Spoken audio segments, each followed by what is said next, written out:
Bom, pessoal, boa tarde, né? Para mim é um prazer enorme estar agora com vocês. E como vamos falar sobre competências socioemocionais, eu queria dar umas dicas já para vocês começarem nessa live agora conosco, já abrir um pouquinho esse modelo de conexão, porque o que nós vamos fazer agora é diferente de um momento presencial, né? Geralmente a gente olha no olho, a pessoa às vezes está escorada, mal posicionada, você dá uma olhadinha, ela se arruma na cadeira. E eu queria deixar muito claro para vocês que os nossos alunos, né, eu não gosto de chamar de aluno, eu gosto de chamar de aprendentes, quando eles se encurvam nas cadeiras, ou quando eles se dobram, ou quando se deitam pondo a mão no queixo para nos assistir em sala de aula, ele perde ali, no mínimo, entre 30% a 40% da sua concentração. E é por isso que a gente deve estar chamando a atenção, não só mandando que eles se arrumem, mas também chamando a atenção naquilo que a gente está fazendo para com eles. Porque eu sei que muitos de vocês já participaram de centenas de palestras, e muitas delas a vontade que você tem é de ir embora. Ou você fica pedindo a Deus que passe logo o tempo para você, para terminar aquilo e você sair dali. Então, isso acontece em sala de aula, com os nossos alunos, com os nossos aprendentes. E com certeza acontece também com todos nós, apesar de algumas pessoas virem com materiais interessantes e tudo, mas o nosso estado emocional é quem define o quanto a gente aprende. Então, se agora você está aqui porque foi forçado, porque é o jeito, porque é obrigado, e aí você não formatou a ideia da visão do profissionalismo, e como profissional eu tenho que me portar, eu tenho que ter a postura de alguém, né, que mesmo sem ser interessante, mas a minha postura é de absorção, porque independente do que está acontecendo, eu tenho que aprender. Então, alinhamento da coluna, fixação das ideias, papel na mão para as anotações, tudo isso aumenta o nosso potencial de desenvolver essas competências, né, técnicas e também emocionais, porque o seu modelo e a sua postura não diz só para as pessoas que você está focada, diz também para o teu cérebro. Certo? Não esqueçam disso. Você nunca vai ver alguém feliz, certo? Contente, de cabeça baixa e ombros curvados. Certo? O contrário também não existe. Certo? As pessoas que estão muito mal, elas não conseguem inflar o peito, olhar para frente. Geralmente elas são tendenciosas a se curvarem. É o peso das sensações, é o peso das emoções. Então, se você quer realmente absorver conhecimento, se você quiser aumentar o teu foco em relação a tudo que você está fazendo, faz isso que eu estou te dizendo, ok? Alinha a coluna, senta, pega papel, anote, porque eu tenho um monte de informações aqui que não é para a tua formação profissional, não é para a tua formação de vida, ok? Então, esse acolhimento, né, acolher ou receber, um olhar das competências socioemocionais, ele vai além da questão do acolhimento e da recepção dos outros. Que a primeira coisa que nós vamos destacar aqui é como você se acolhe, como você se recebe. Isso é reflexo de como você faz para com o outro. Nós somos, por muitas vezes, desleixados em tudo que nós fazemos. Não somos organizados, não direcionamos, não nos preparamos. E aí a vida vai embolando, vai complicando, vai ficando tudo difícil, e depois a gente acha um bode expiatório para isso. Culpamos o Estado, a prefeitura, a família, o Deus, o sorte, destino, e nós não fazemos uma análise do que eu tenho feito com o que eu quero para chegar onde eu desejo chegar. Então, eu peço encarecidamente que cada um de vocês, como estamos aqui, independente de como você esteja, abra a tua mente para que esse momento vale a pena para todo mundo. Ok? Então, o que nós vamos aprender agora é para o resto da tua vida. Você vai poder usá-la em todos os lugares e em todos os momentos em que você realmente estiver presente. Esse primeiro slide aqui tem duas mãos aqui se apertando, e nas mãos você vai ver que tem quebra-cabeças. Cada mão tem um entrelaçado de diferenças, porque uma mão e a outra pertence a alguém que tem todo um universo completamente diferente. Cada ser humano tem uma visão sistêmica de tudo, diferente de todo mundo. A nossa visão, ela é como a nossa digital. Eu olho, vejo uma coisa, você olha, vê a mesma coisa de um jeito diferente. Isso precisa ser entendido e precisa ser respeitado. Como a interação socioemocional, ela tem tudo a ver com as relações, então eu resolvi trabalhar aqui justamente isso. Vocês lidam com pessoas que lidam com pessoas. Vocês lidam com familiares que lidam com outras pessoas. Então, nós estamos em uma teia de pessoas entrelaçadas, com relações diferentes, com sentimentos e com pensamentos diferentes. Então, simbolicamente, nessa imagem, você pode observar que cada mão é um emaranhado de quebra-cabeças. Assim sou eu e assim é você. E no título acima, você vai ler: nas relações, o problema nunca é o outro. E aí você pode até se assustar quando a gente fala isso. Quer dizer que fulano que faz isso, que vive isso, que provoca isso, que monta isso, que destrói isso, né? E eu é que sou culpado de tudo isso?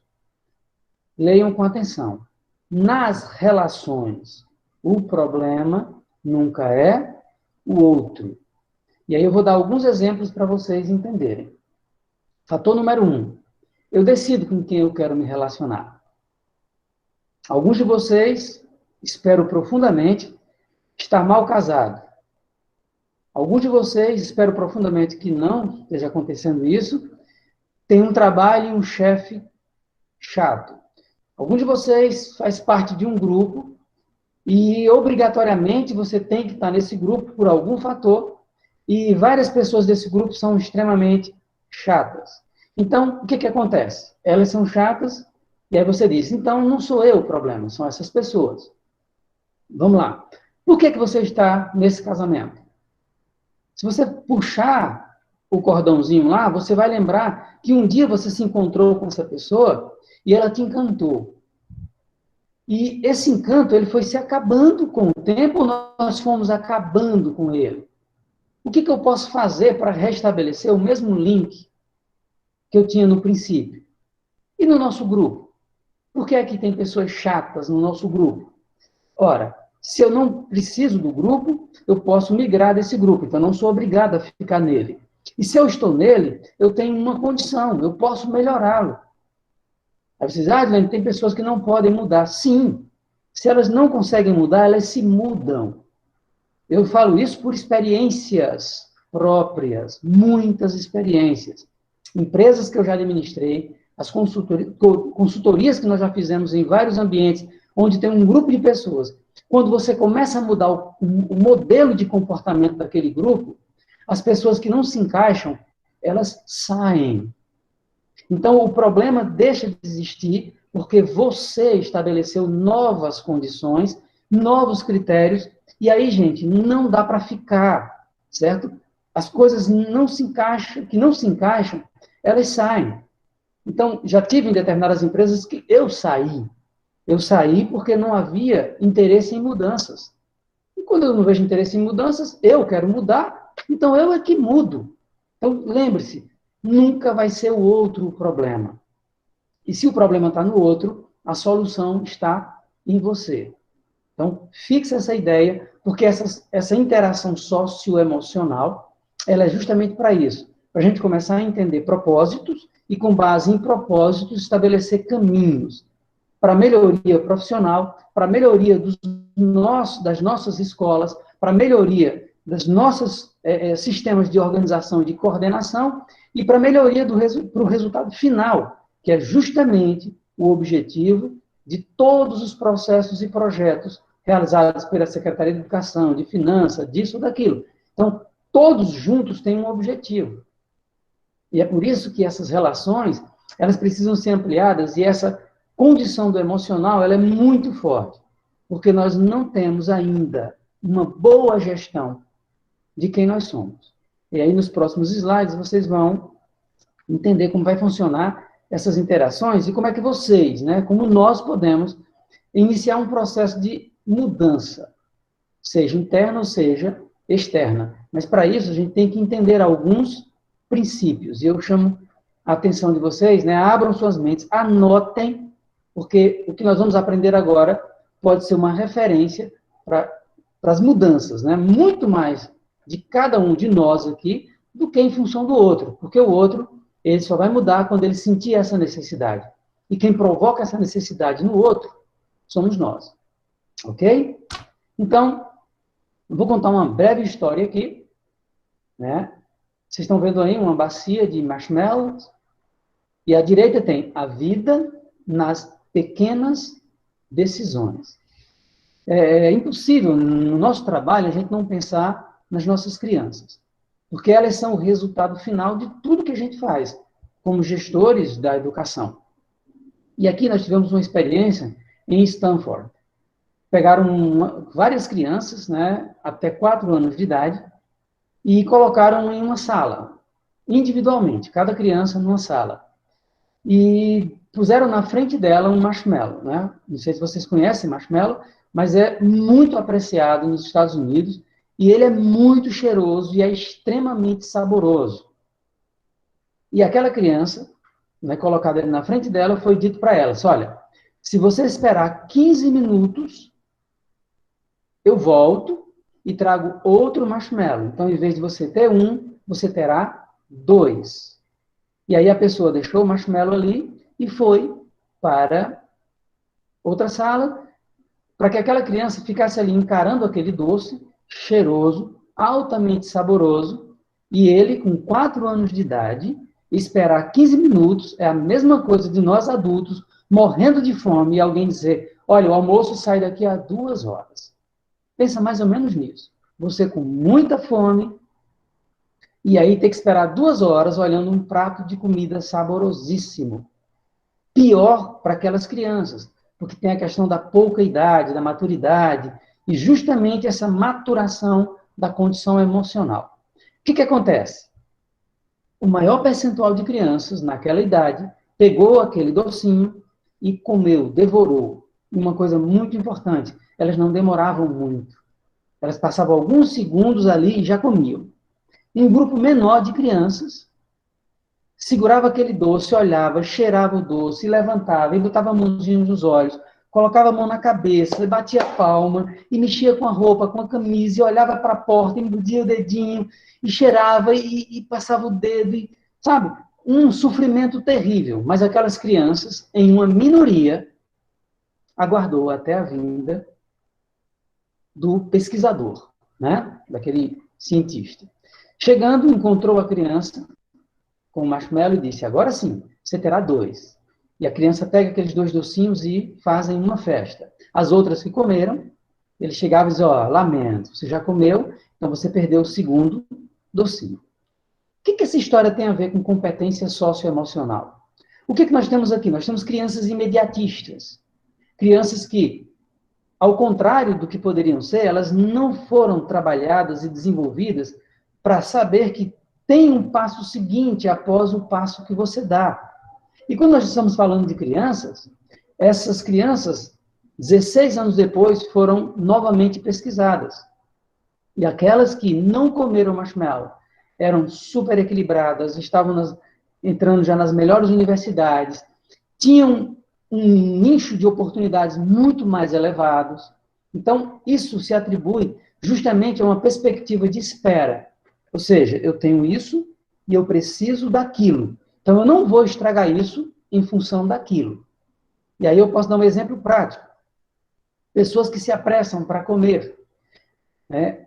Não importa o que come, e depois vai ter problema sério.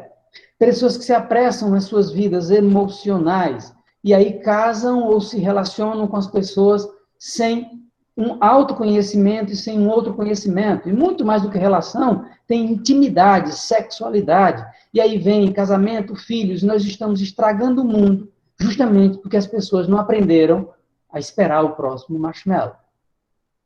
Aí eu faço a primeira pergunta para vocês. O que vocês estão fazendo com o que vocês querem, com o que vocês precisam? Porque o que eu quero é uma coisa, e o que eu preciso é outra. Vocês estão acelerando os processos sem entender o que vai vir depois, porque o teu emocional está congestionado, as tuas ações estão focadas em o agora, sem entender que toda semente precisa de tempo para maturar, desenvolver e crescer. Então, as crianças que seguraram um tempinho, elas já estavam exercitando o olhar para o futuro, o olhar para a recepção, né, daquilo que vai vir depois da minha ação. Então, as privações, por muitas vezes, elas são as grandes responsáveis pelos grandes resultados. Então, eu seguro aqui agora, eu trabalho aqui agora, eu estudo dobrado agora, porque eu terei resultados. Então, nós somos muito covardes, mentirosos, hipócritas. E aí nós queremos muito a coisa daquele nosso jeito. E aí nós temos resultados hipócritas, covardes e medíocres. Justamente porque nós não temos a capacidade de entender que tem coisas maiores do que o eu quero, eu penso e eu acredito. Ok? Avançando para o nosso próximo slide, vamos para o primeiro princípio, que vai nos ajudar a estabelecer em nós e levar o estímulo para o outro. Por que levar o estímulo para o outro?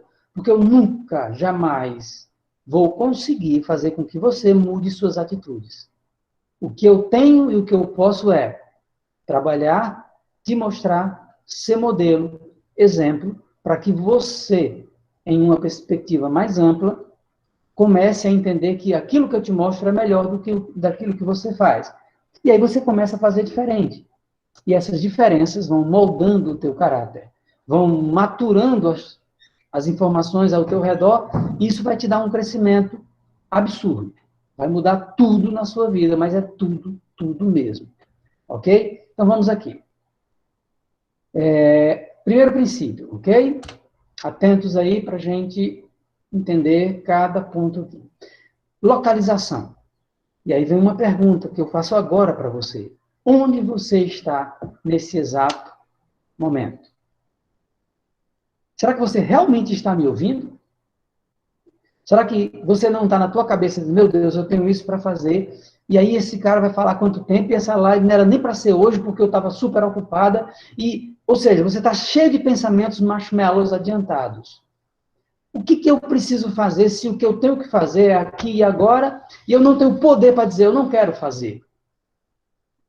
É focar toda a minha inteligência e toda a minha vontade no momento em que eu estou presente. Então, a sua localização agora, ela não é só geográfica. Porque se você realmente quiser, você vai estar comigo, aqui, como se estivesse olhando no meu olho, falando diretamente comigo, me ouvindo e sabendo que eu estou olhando para você. Não como deveríamos, mas a tua condição é, eu estou presente. E onde você está, nem sempre está ligado à tua posição física, né? À tua posição geográfica. O que nós atribuímos a essa localização? Seria a condição da tua espiritualidade. E aí, geralmente, quando fala espiritualidade, algumas pessoas se assustam, achando que espiritualidade tem a ver com religiosidade. Mas, na realidade, essa visão de espírito para a religiosidade foi uma deturpação, né, desde os gregos, onde, na realidade, a espiritualidade é a tua condição emocional, é os teus aspectos de direcionamento, é o teu ímpeto de decisão, é a tua vontade, é o teu querer, e é o que te empurra para fazer as coisas acontecerem. Então, como é que está o teu espírito agora? Alguns olham para as pessoas e dizem, fulano tem um espírito fraco, fulano tem um espírito forte, fulano tem um espírito decisivo, decidido. Então, é mais ou menos isso. Então, você pode definir como é que vai estar o teu espírito agora. Tá certo? Independente de tudo que está acontecendo, independente da tua vontade, você pode agora criar uma relação entre você, onde você está e quem você é, que é justamente o que está ligado à tua identidade.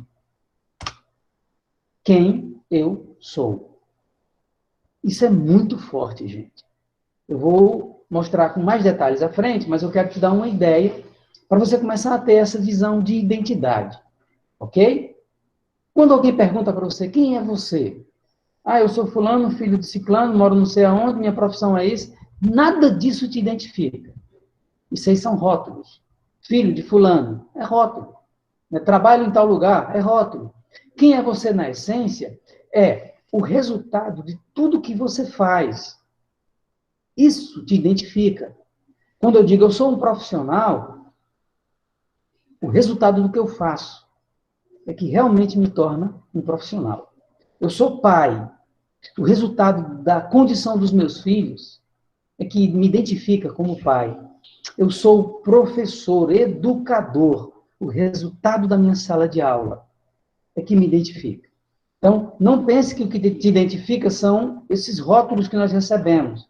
E, às vezes, a gente fica feliz com os elogios, mas as pessoas que buscam a autoidentidade, elas se entristecem quando alguém diz algo que ela não é. Os hipócritas ficam mortos de felizes. É por isso que as redes sociais estão lotadas de gente hipócrita, pintando a cara para parecer feliz. E aí, eu não sei se vocês já perceberam, quando forem tirar em selfie, fazem isso que eu faço demais. As pessoas fazem assim, põe o celular aqui, aí faz isso. Estica o canto da boca, e aí quando para, ela fecha novamente. Então, não existe um sorriso na falsidade de uma foto, certo? Então, quando você tem um interior que ainda não tem identidade, né, eu vou te mostrar isso numa parábola muito bacaninha daqui a pouco, certo? Essa falta de identidade te impede de ser um bom pai, uma boa mãe, um bom profissional. Isso tem a ver com a tua relação pessoal, tá certo? E com a tua relação socioemocional, de você para com os outros. E as pessoas azedas, elas azedam todos os lugares. As pessoas que não conseguem manter um sorriso, que dá muito menos trabalho do que uma cara feia, e assusta muito menos. Sabe a pessoa que quando ela chega no local, sabe, a gente pode estar até alegre, que a gente olha para a cara dela, dá tristeza. Sabe? Ela entra no trabalho, ela entra numa sala de aula e a gente se angustia, porque é alguém que já morreu e está fedendo, sabe? É alguém que não tem identidade onde ela existe. Ela não tem idade como mãe, como pai, como filho, como professor, como educador, como gestor, sabe? Ele não tem identidade. E quando você não tem essa identidade muito clara, tudo que você faz dá muito errado. Sabe? Pode maquiar, pode fazer o que quiser, mas a gente vê o resultado. Não tem como fugir disso. Né? E vocês, como gestores, precisam absorver essa identidade, porque vocês são referências. Vocês são as pessoas que as pessoas têm que olhar para vocês, assim como eu, como pai, o meu filho tem que olhar para mim, sabe? Ver se é isso que eu quero ser, sabe? É a pessoa que eu quero imitar. Então, quem você é, a sua identidade, é aquilo que tem que brilhar nos olhos das pessoas, ao invés de fazer atrair lágrimas e escuridão e tristeza. Né? Então, como você se identifica onde você trabalha? Mesmo que você não goste do que você trabalha, não tem problema nenhum. A condição é, você tem que olhar para você e dizer, a minha identidade como educador hoje é para fazer isso. A minha identidade como motorista hoje é para fazer isso. A minha identidade... E aí você faz da melhor maneira, independente de como você se sente. Porque é para o outro. É quem eu sou. Tudo que você é nessa vida é para o outro. A maior imbecilidade do mundo é dizer, eu sou eu e quem achar ruim. Não existe isso. Isso é hipocrisia. Você só é promovido se alguém olhar para você e achar qualidade nisso. Você só vai receber benefícios do que você faz mediante a qualidade do que você faz. Você só é reconhecido pelo que você é de verdade. Porque todas as vezes que você recebe os elogios que não te pertencem, isso gera muito mais problemas emocionais em você do que você imagina. Porque você está sem identidade. E agora nós temos aqui a centralidade disso. Ou seja, esses são os princípios internos. São eles que vão nortear todas as mudanças externas na sua vida. Como eu falei antes, na tua família, no teu trabalho, nos teus relacionamentos, em tudo que você faz. O norteamento é, primeiro, eu tenho que saber onde eu estou em relação à minha vida. Em segundo lugar, eu preciso saber quem eu sou. Até porque eu tenho que saber o que me agrada, o que me desagrada. O que eu preciso buscar, como eu devo trabalhar, se eu posso continuar fazendo o que eu faço e isso me faz bem, se eu estou sendo obrigado, eu preciso sair para fazer coisas melhores e que me identifique, sabe, como alguém que vai um dia descansar em Cristo e dizer, combati o bom combate, e o que eu fiz valeu a pena. porque é só isso que vai restar na vida de cada um de nós daqui a algum tempo, quando a gente descansar. É o legado de vida que você teve. E isso não é para você, é para os outros. Sabe aquela semente que você planta e só vai florescer daqui a 10, 15, 20, 30 anos? Nós precisamos trabalhar mais com isso. E construir coisas sólidas, para que, pelo menos, quando a gente morrer, realmente tenha alguém chorando de verdade no nosso caixão. Onde, na realidade, não é o choro do caixão, mas é o período de vida que nós fizemos as pessoas felizes. A nossa identidade transmitiu verdades que transformou vidas, que deram felicidades o suficiente para que no dia em que a gente vier descansar, essas pessoas olhem para nós com tristeza e dizem: perdemos alguém importante. Ao contrário de muitos que dizem: já foi tarde. Princípio número 2. Localização. Onde estamos? Agora você vai ter plural. Né? E agora você não tem mais aquela coisa do eu, do meu. Você agora tem que fazer as coisas independente da tua condição pessoal. Por quê? Porque agora eu tenho compromissos. No dia em que eu assumi uma gestão na BrisaNet, onde era um mundo muito complexo, eu tinha que ter ferramentas para isso. E no meu baú de ferramentas, eu já tinha muita coisa para lidar com aquelas situações.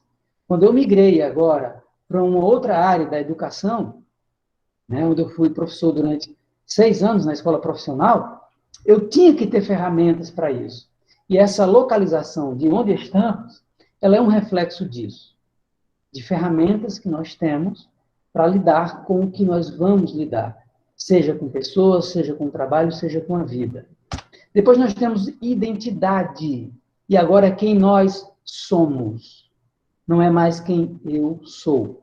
Eu tenho que ter uma definição muito bem de quem eu sou para me aliar a quem nós somos. E aí está o grande problema dos casamentos, das empresas, das escolas, das gestões, de tudo. As pessoas não sabem quem elas são e elas se aliam com alguém por qualquer outro motivo, menos porque têm vínculos, sejam emocionais, sejam profissionais. Então, essa identidade coletiva, ela não precisa que as pessoas sejam iguais, muito menos que pensem iguais, não precisa pensar igual. O que eu preciso entender nesse processo de diferenças é que a minha identidade no nosso, em nós, nesse coletivo, ela tem que se encaixar com o propósito. Não tem que se encaixar com você. Não tem que se encaixar com o que você pensa. Se eu e você fazemos parte de um processo, no caso de vocês, né, educacional, eu estou pouco ligando se você gosta de mim ou não. E você não tem que ligar se eu gosto de você ou não. Nós temos um objetivo. E esse objetivo, ele vai tirar essas mesquinharias, essas sequelas de gente pobre emocionalmente. E agora, com essa identidade de nós somos, a gente marcha junto, de mãos dadas, independente do que você é e do que você pensa. Porque o que você é e o que você pensa também tem uma identidade. E esse foco é para o nosso objetivo. Simples assim. Se nós temos que levar uma mala pesada, e essa mala pesada tem 2 alças, e aí a gente tem que levar para algum lugar, eu vou pegar uma alça de um lado e você do outro. E a gente levanta isso junto, e não tem problema que você não goste de mim e que eu não goste de você. Essa coisinha de fazer as coisas mal feitas porque tem alguém que vai receber o resultado do que a gente vai fazer, e aí você faz mal feito para prejudicar o outro, você não prejudica o outro, você se prejudica, você prejudica todo mundo que está em teu entorno, sabe? Isso é pobreza emocional. Pessoas mesquinhas a ponto de não usarem suas competências com toda a qualidade necessária, porque não tem identidade. A identidade de quem nós somos. Quem nós somos é para o resultado. E eu vou dizer uma coisa que você talvez até se assuste, né? 90% das pessoas que eu digo se assustam. Não existe trabalho coletivo. Todo trabalho é individual. Resultados, sim, são coletivos. Imagine a gestão administrativa do ICO hoje. São várias secretarias. E se todas essas secretarias não tiverem um único objetivo, vai dar tudo errado. Independente de quem está fazendo e como está fazendo, e se todo mundo tem uma visão específica do que querem para aquilo, e isso é responsabilidade de um gestor, que é você, na tua escola, Então, qual é o objetivo que você implantou na sua mente para implantar nesse nós, nesse quem nós somos? Se essas pessoas que trabalham com vocês emocionalmente estiverem prontas e entenderem os processos, pode ter certeza, independente de qualquer coisa, essa habilidade socioemocional, ela vai estar muito enraizada e ela vai ser resultado para vocês. E sendo resultado para vocês, como gestores, será resultado para todo o resto. Desde aquela criança, aquele jovem que está junto de vocês ali, na escola, aos seus pais, a toda a comunidade. Porque a educação é um processo que é de dentro para fora, ela espalha pelo mundo e ela transforma o mundo. Então, essa identidade de quem nós somos é o referencial para saber o que nós queremos. Se isso não acontecer, se nós não soubermos onde nós estamos, nesse exato momento, onde é que você está agora? Eu estou numa escola e essa escola é quem nós somos. É nossa identidade. Eu estou na minha residência e a minha casa é onde eu estou. É agora a minha identidade. E a gente vai fazer diferente, vai fazer diferença. E aqui nós temos o quê? Princípios internos e externos. Porque não tem... Oi, pois não. Desculpa atrapalhar a sua fala, perdão mesmo. Tá pois maravilhoso. não. É porque a sua apresentação ela saiu, a gente não está conseguindo ver mais. Não está aparecendo? Você vai clicar ali no canto inferior, vai ter lá retomar a apresentação, porque alguém apresentou em cima da tua e acabou saindo. Mas só clicar em retomar a apresentação. Ok, eu vou cancelar aqui e vou pegar de volta. Aí, sai na segunda opção. Pronto, só tomar a apresentação. Prontinho. Perfeito. Agora, muito é obrigado. só voltar para lá, né? Desculpa atrapalhar mesmo.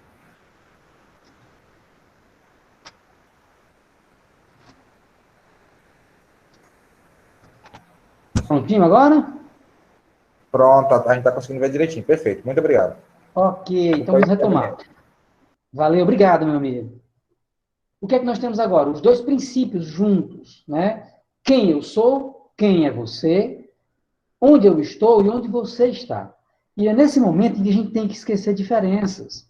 Sabe, a gente tem que esquecer religião, a gente tem que esquecer partido, a gente tem que esquecer, sabe, de quem você é filho, de quem você é pai, sabe, a gente tem que esquecer tudo isso, porque agora quem vai fazer o norteamento é justamente o resultado do que nós queremos quando estamos no mesmo lugar e nós somos uma equipe.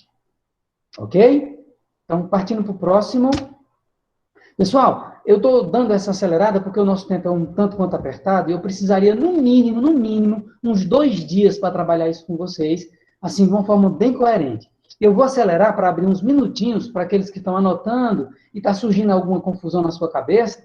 Então, anota aí que, se for possível, a gente sustenta aí uns minutinhos para vocês fazerem as perguntas e até dizer que eu estou errado, porque isso aqui são experiências desde os meus 9 anos de idade, né, quando eu comecei a trabalhar de verdade.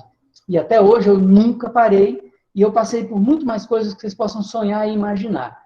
Né? E hoje eu trabalho levando as pessoas, ou levando equipes, ou levando grupos a atingir sucesso máximo, justamente porque são esses princípios que norteiam o meu trabalho, que norteiam hoje a minha profissão. Ok? Então, vai lá e anota suas dúvidas a cada módulozinho desse aqui e a gente vai ter o prazer de responder daqui a pouco, ok? Princípio número 3. Note que agora está tudo junto. Onde estou, né? Quem eu sou, onde estamos e quem nós somos. Agora eu tenho, sim, o princípio coletivo. Ok? Só que o princípio coletivo...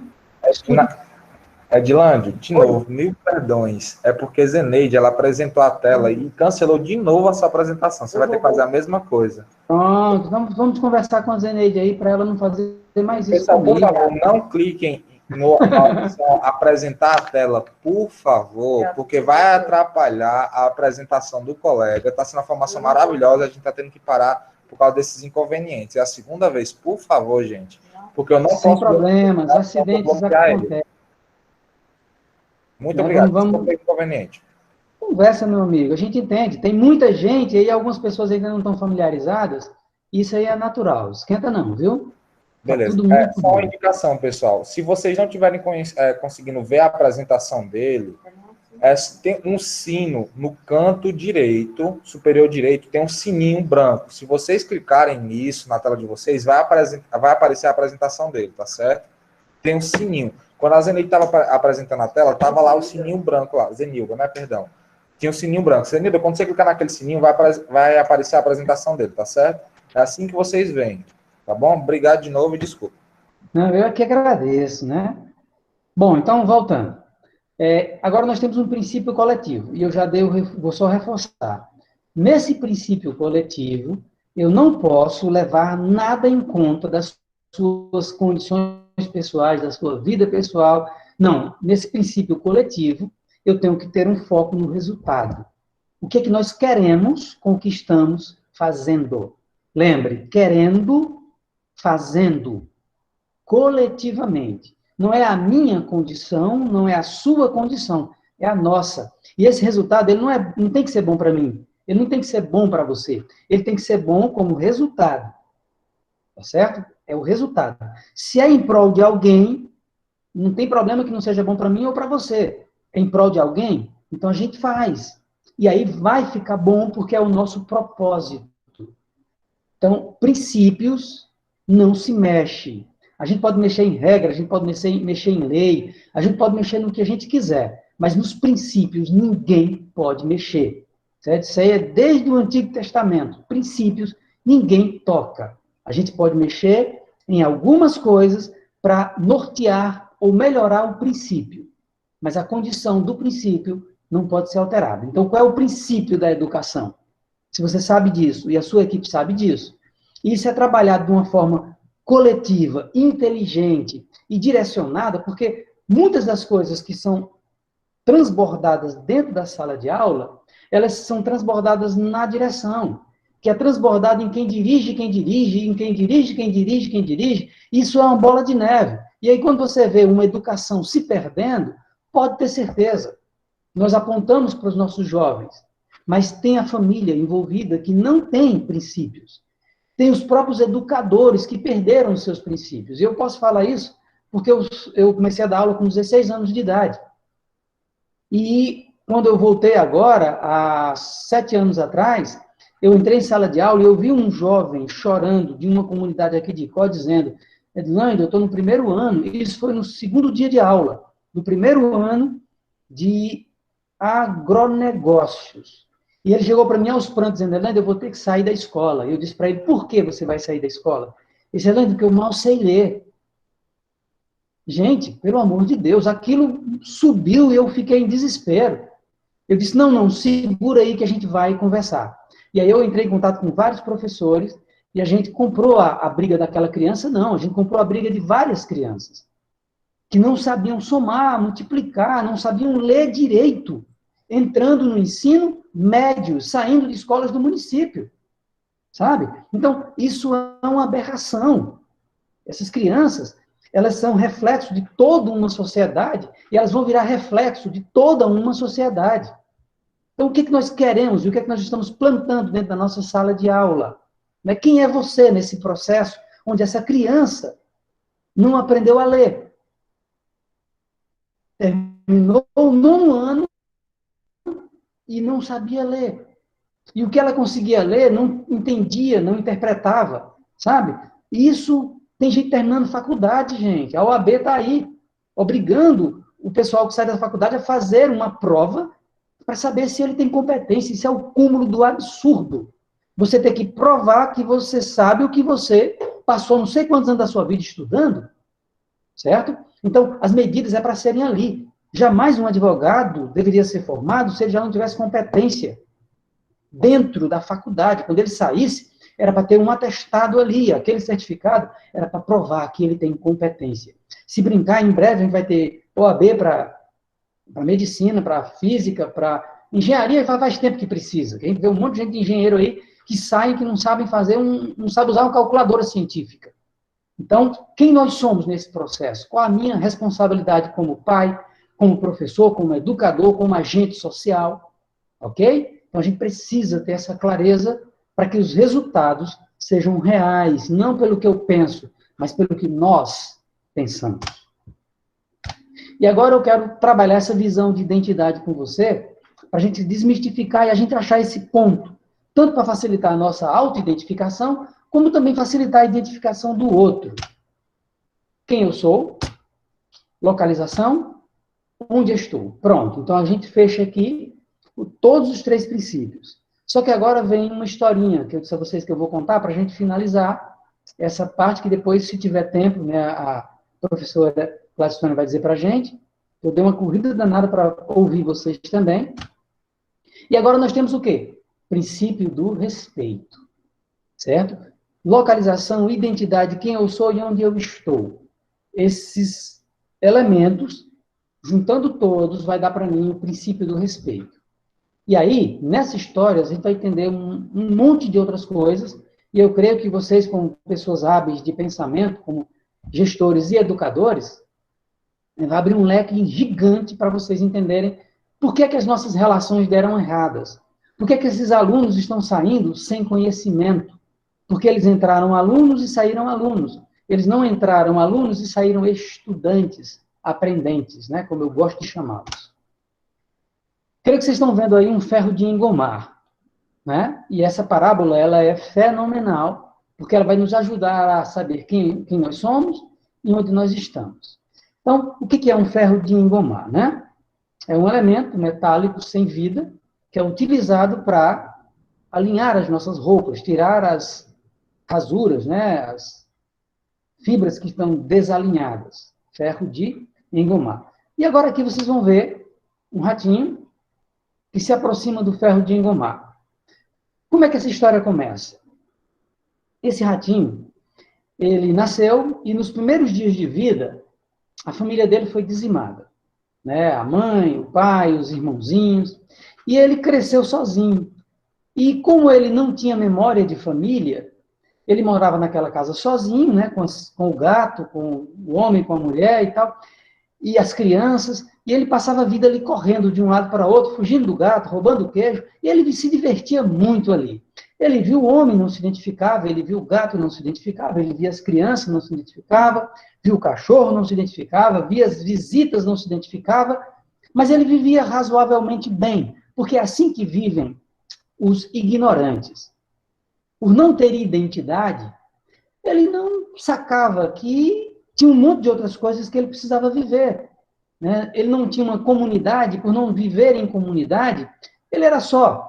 E ele brincava, e ele se divertia, ele levava a vida dele sozinho. Só que um belo dia, a dona da casa deixa o ferro de engomar para esfriar. E ele vem, aproxima-se lentamente, e quando ele olha, ele vê o seu reflexo no ferro de engomar. E ali ele começa a fazer os gestos, né? Na linguagem do coach a gente chama de rapport, né? Que é o momento em que você cria uma identidade com a outra pessoa, e ele começa agora a se tocar e ele começa a se perceber no ferro de engomar. E ele começa a conversar com aquele ferro.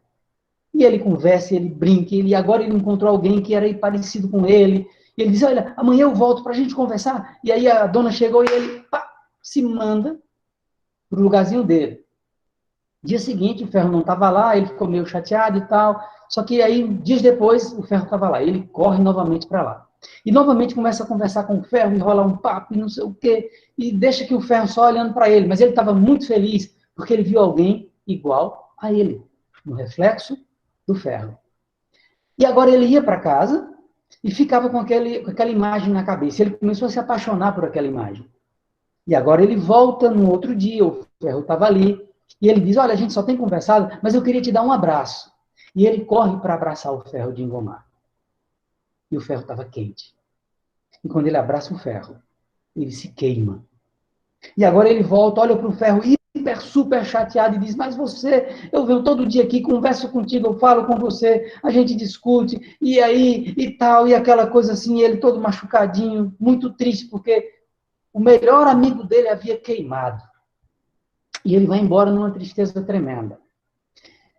E antes de dar um resultado para essa história, eu quero só te fazer uma pergunta.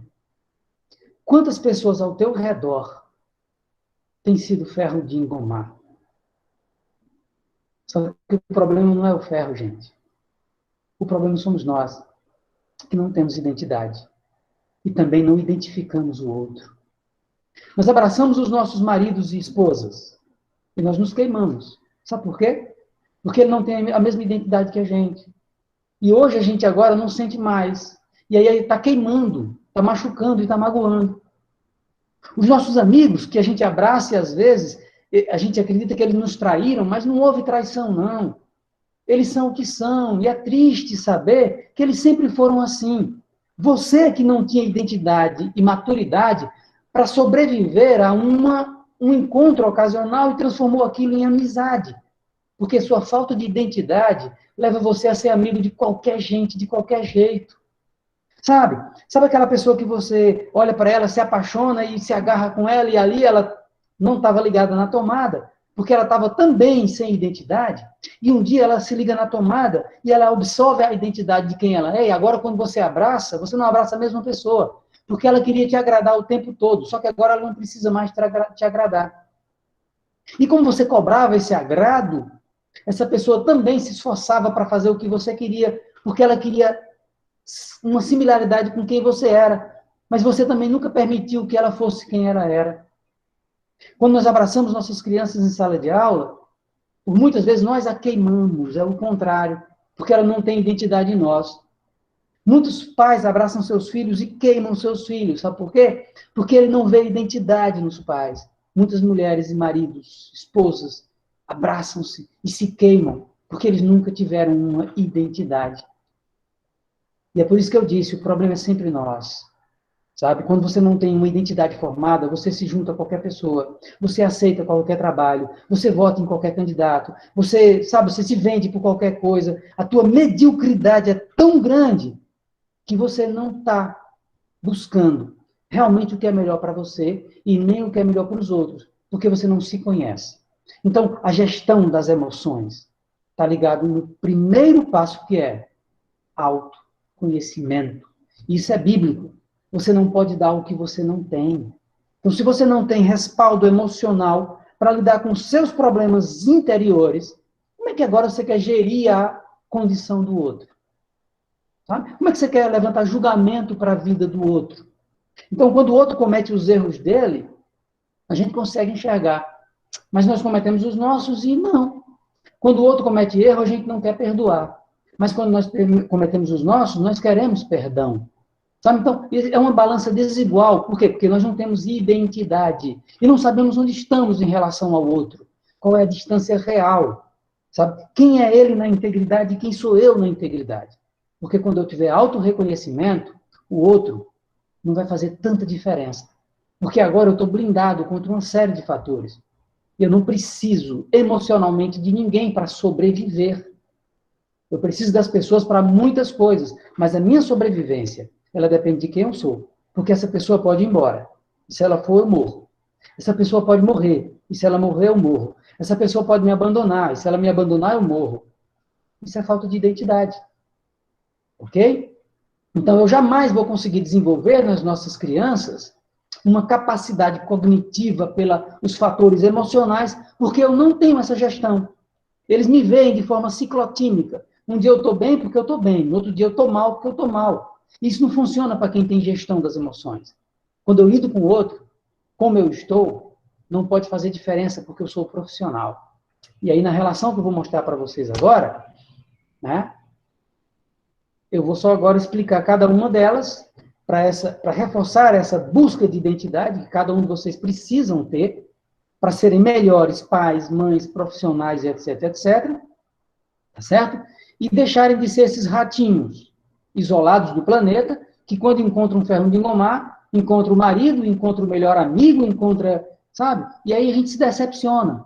Mas a decepção não é do outro, não, gente. O outro é o outro. E eu preciso ter uma gestão emocional equilibrada para lidar com a condição do outro, independente de quem ele seja. Sou eu que tenho que me resolver com as minhas coisas. Ok? Vamos lá. Quem sou eu? Eu sou Edilândio. E esse Edilândio é um indivíduo. É um ser individual. Tá certo? Eu não sou coletivo. Eu sou um só. Meus pensamentos, as minhas ideias, as minhas concepções, as minhas aprendizagens, tudo isso é muito meu, é muito intrínseco. Eu gosto de algumas coisas que as pessoas não gostam, eu não gosto de algumas coisas que as pessoas gostam. Isso é minha individualidade. Isso precisa ser respeitado, certo? É isso que eu preciso entender. Né? Quando surgem leis para proteger criança, leis para proteger a mulher, leis para proteger homossexual, leis para proteger o negro, é porque nós perdemos os princípios. A lei é para proteger o ser humano. Quando a gente começa a dividir os seres humanos, a gente já começa a fazer classificações, e nessa classificação já gera o preconceito na própria lei. Ah, mas precisa uma lei para defender a mulher? Não, precisa uma lei séria e forte para defender o indivíduo, o ser humano.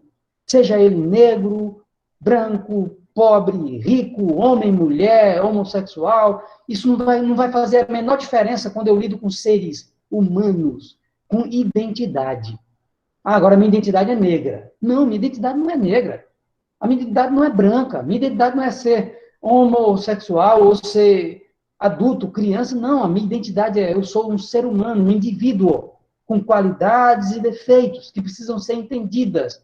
E num processo social, eu não posso criar essas subdivisões, né? Feminismo e machismo. Dois extremos absurdos. Ah, mas a mulher teve que se tornar feminista. Não, a mulher tem que se tornar mulher. Não machista e não feminista. Quando ela defende os seus direitos, ela não precisa defender com feminismo. Ela precisa defender com a essência de quem era a mulher. Que ela não é para ser melhor que o homem, não é para ser menos que o homem, e nem é para ser igual ao homem.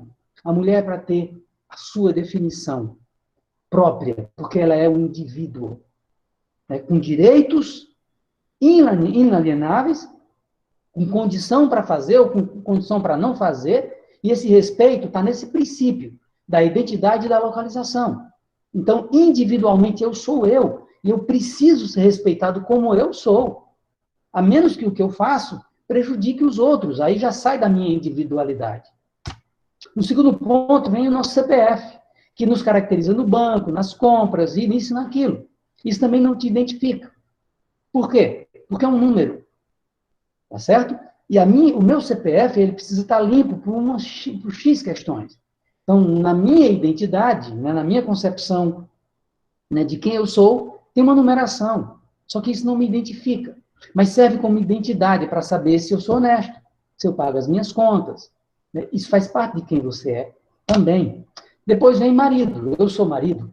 Eu tenho uma esposa, eu creio que a maioria de vocês conhecem, a Marione. E a Marione é hoje, né, para mim, a segunda coisa mais importante nessa vida.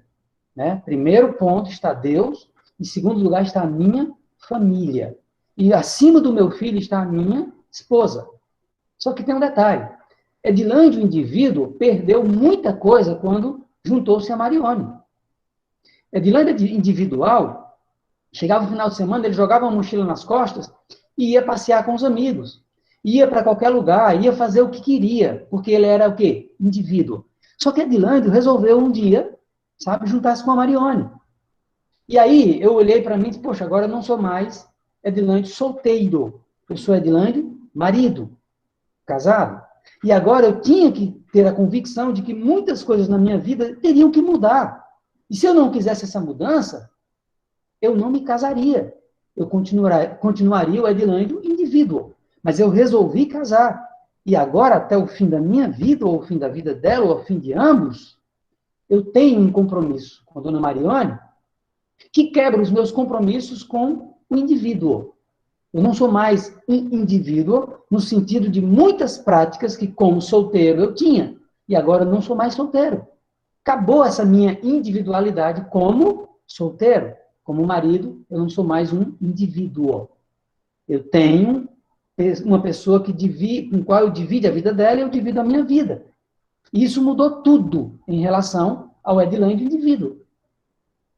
Depois vem pai. Quando meu filho nasceu, tudo mudou na minha vida. E agora eu tenho que ter um outro comportamento. Né? Eu até brinco com algumas pessoas, né, por ser adventista, que lá no Antigo Testamento, Deus descansou no dia de sábado. E aí, a Bíblia diz que Deus é onipotente, é onipresente. E aí, quando você para analisar como é que Deus descansa, tal, não era uma metáfora, não, gente. Todo pai, quando quer ver o filho fazer o que ele diz, ele tem que fazer.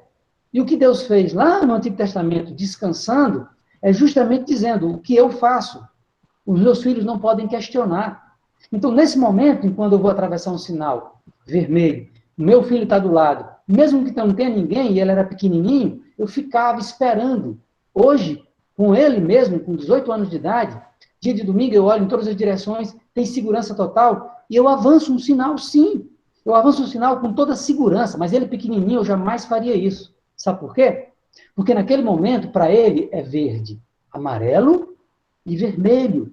Não existe a condição da espera, e se eu avanço o sinal, mesmo não tendo risco de nada, aquela criança ela não tem habilidades emocionais para entender que, por não vir ninguém, meu pai violou um sinal, sim, ele está errado. Então, quando é que eu posso fazer ou dizer para o meu filho? Quando eu digo para ele, não beba, ele jamais viu o pai dele num bar. Quando eu digo, filho, pague suas contas, nunca ninguém bateu na minha porta dizendo, pague a conta, velhaco. Sabe? Quando eu digo para ele que tem que ser uma pessoa de paz, ele nunca viu ninguém, a não ser que tenha alguém que não goste de mim por algum motivo Y ou X e eu não estou sabendo. Mas eu não vi ninguém ainda falar mal das coisas que eu tenho feito, do meu trabalho, das coisas que eu realizo. Então, como pai, eu tenho que ser modelo. E eu abri mão também de ser um indivíduo quando meu filho nasceu. Porque agora eu sou pai. E eu tenho que ser referência para o meu filho. Depois vem o profissional. E muita gente estranha quando eu digo o profissional não tem direito de errar, a menos que ele não seja profissional. Né? Eu treino profissional, eu treino pessoas comuns para se tornarem profissionais, eu treino pessoas comuns para se tornarem pessoas de autogestão emocional, eu treino casais para não se separarem e ficarem por resto da vida e entenderem que aquele era o princípio do que eles decidiram. Certo? Eu treino pais e mães para serem melhores como pais e mães. Então, como profissional, eu tenho resultado com o que eu faço. E eu não posso falhar como profissional. Ah, Edilene, mas isso depende de quê? Depende de você. Quando você se chama profissional e quando você tem a maletinha completa com as ferramentas para ser o que você é. Então, quando nós nos perdemos dentro do que nós fazemos, é porque nós não somos o profissional ainda. E eu preciso ter cuidado quando eu digo, eu sou profissional no que eu faço. Eu tenho que ter cuidado porque na hora em que me pedirem prova disso, eu posso estar enrolando a vida toda nos cursos que eu fiz, nos treinamentos, nas mentorias, certo? E quando eu brinco de estudar, na hora que chama o profissional, ele está perdido. Então, o profissional ele não tem direito a falhar. Ah, mas quando surge uma novidade? Aí é outra história. O profissional vai lá, aprende a novidade, domina a novidade e continua profissional. Mas tem profissional que erra. Quando o profissional erra? Essa é uma pergunta. Porque se você erra no que você sabe fazer, você é o hipócrita, você é o medíocre. Se você sabe fazer e faz mal feito, eu lamento, você precisa ser caçado naquilo que você faz. Então, quando você assume a postura de quem sabe, faça o que você sabe fazer. E admita o que você não sabe. Olha, eu sou isso e isso, mas eu não consigo fazer isso e isso e isso. Assuma isso, porque aí você mostra que não tem competência integral. Mas quando você chegar para as pessoas dizer, eu sou profissional nisso, tem a ferramenta completa para isso. Isso não é difícil, gente. Só para ilustrar rapidamente, aproveitar aqui as donas de casa, por exemplo. Quando você se propõe a fazer um bolo, que você abre a tua geladeira ou armário, se não tiver os ingredientes completos, ou você não faz o bolo, ou você faz um bolo ruim. Com o profissional não é diferente. Se você corre para fazer um determinado trabalho, e é a tua função fazer aquele trabalho, você tem a obrigação de ter todas as ferramentas. Obrigação. Aí sim, você pode dizer, eu sou profissional. E bater no peito e não ter medo de se chamarem você. Você faz exatamente o que pedirem, porque você é profissional. Ok? E por último vem a minha concepção, que eu não quero falar de cristianismo num padrão religioso, certo? Nem denominacional. Eu quero falar como filosofia. Eu coloquei as minhas características e eu quero que você entenda porque eu coloquei cristão por último. Porque é a mais difícil e a mais complexa das filosofias. Porque no cristianismo, ele me diz como ser profissional, como ser pai, como ser marido, como manter meu CPF limpo e como eu ser um indivíduo. Tá certo? Então, ser cristão não é ir para uma igreja, é seguir uma filosofia. E por que as coisas na minha vida dão certo? E por que eu obtenho resultado nas coisas que eu faço? Porque esse é o maior princípio na minha vida. E o maior princípio do cristianismo é amar ao próximo, como a si mesmo. Gente, não tem outro processo de gestão emocional, de equilíbrio emocional, quando você aplica para o outro aquilo que você queria para você. Quando eu entrava em sala de aula, eu não via um indivíduo, dois indivíduos ou três indivíduos, eu via um monte de filhos meus. E eu trabalhava ali como se eu tivesse João Vitor espalhados por toda a sala. E quem foi meu aprendente, meu aluno, sabe disso. Eu não tinha tempo nos intervalos na escola profissional, porque tinha alguém chorando, tinha alguém querendo alguma coisa, e os professores sabem disso, e os meus alunos e aprendentes sabem disso. Eu não tinha vida individual durante os 6 anos e meio que eu passei por lá. Porque, como cristão, eu sabia que eu era um profissional que tinha que transformar a vida em um local onde poucas crianças tinham pai e tinham mãe. Poucas crianças. Nas escolas de hoje tem pai e mãe. Grande maioria tem alguém que jogou no mundo e jogou para fora de casa, ou jogou no mundo e está dentro de casa, só para compor. E não, aquelas crianças precisavam de alguém que olhasse para eles de forma diferente. Eu me propus a fazer isso porque eu não conseguia ensinar para aquelas crianças se eu não conseguisse entrar na alma deles. Então, para mim, quem olha para o cristianismo como religião tem um problema grave. O cristianismo é filosofia de vida. Ou você é, ou você não é. E não é a igreja que tu frequenta. Sabe? É como você vive diante disso. Então, foi por isso que eu resolvi colocar também essa visão do cristianismo. E aí, agora eu quero agradecer rapidamente para a gente ver se vai dar um tempinho para a gente conversar um pouco. Né? Então, eu coloquei essa gratidão aí, porque para mim, vocês não sabem o quanto é importante falar das coisas que eu sei para pessoas que podem fazer mudança nas suas vidas e na vida de um monte de gente, porque vocês têm responsabilidades gigantes para com as pessoas que lidam com vocês e para as pessoas que lidam com as pessoas que lidam com vocês. Ok? Então, sou muito grato por essa oportunidade de estar aqui, né, falando com vocês. Vou deixar aí 3 segundos, né, para que vocês possam anotar o nosso contato. Né? Como eu falei para vocês, a gente faz trabalhos de acompanhamentos individuais, coletivos, a gente faz um monte de trabalho, e aí a gente sempre apresenta antes para saber se realmente é o que você precisa. Ok? Então, tá aí os nossos contatos, a Gladstone também tem, né, e já vou encerrar aqui para a gente ver se dá tempo para a gente, pelo menos, ter um dedinho de prosa.